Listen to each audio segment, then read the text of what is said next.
Oh, he wasn't singing about elected officials, was he? Tony Daunt, the executive director of the Michigan Freedom Fund, keeps an eye on these sorts of things, and he's on our AT&T line right this very moment. Welcome back to the program, sir.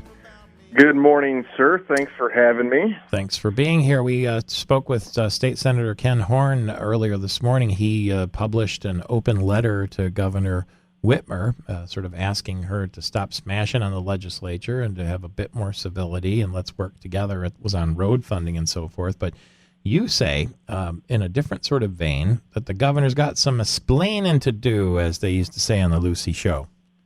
Indeed, and I will take a second to say, kudos to Senator Horn for penning that letter. I know, he's one of the members of the legislature who, takes the issues of policy seriously, and we may not agree with him on everything at all times, or there's certain couple things we actually strongly disagree with him on, but it's always very civil, and so for him to come out and say that the governor's taking it too far with her rhetoric and is doing no favors working with them, I think says a lot. So kudos to him. He did it in a genteel way too, didn't he?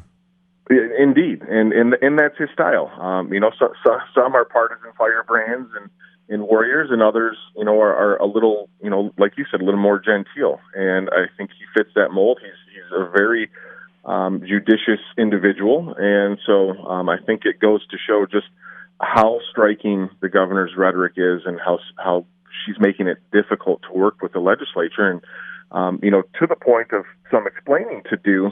One of the things that the governor mentioned in her State of the Union response was, let's pay attention to what people do, not what they say.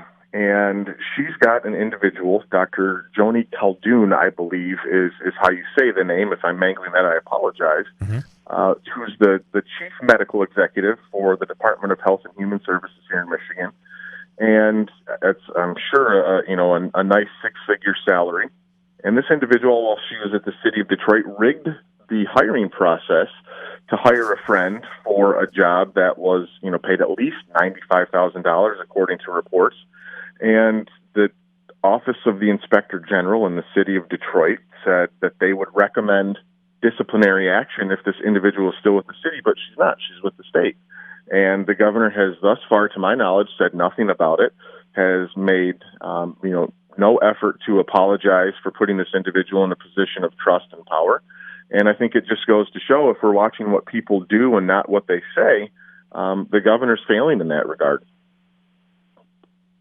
Well, hiring friends and so forth is pretty common practice, isn't it, though? I mean, but this went a step beyond that?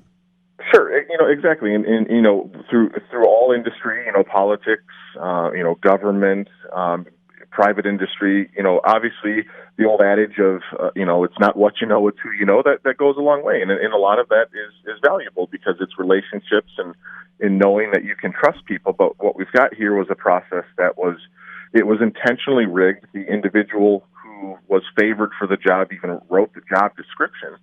And what makes this more egregious and something that should, this individual should face disciplinary action is that they were doing this with taxpayer dollars. They were rigging the process so it wasn't fair, so that there was no competition, so that the person who was supposed to have the job got it without having to really show their worth. And that's an abuse of taxpayers. It's an abuse of the power of the individual. And again, the fact that she has this, chief medical executive position with the state, and that the governor has, not had to face any kind of responsibility, hasn't forced this individual to face responsibility, just goes to show the contempt, I think, that the governor has for taxpayers.